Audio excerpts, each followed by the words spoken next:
My brother, so many of us as men, we have such a wrong idea of exactly what a wife was designed by God to be. And I credit the translation of the English Bible, which calls Eve a helpmate.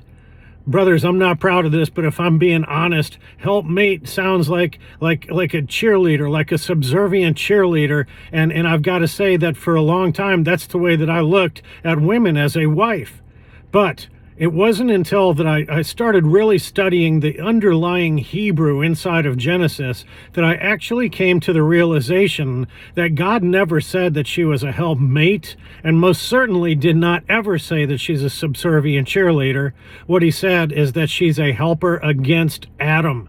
This becomes an adversarial advocate.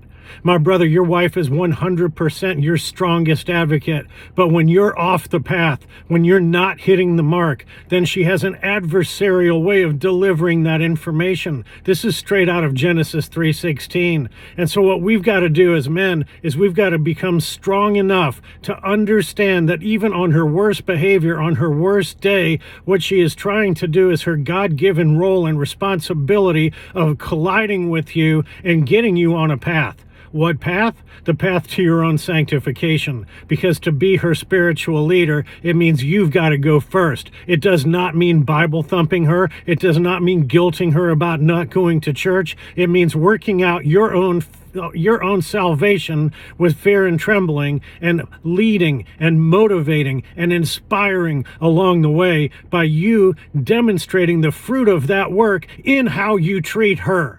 And my brother, if you want to treat her better, if she's telling you that you don't treat her well, that is your only path to success.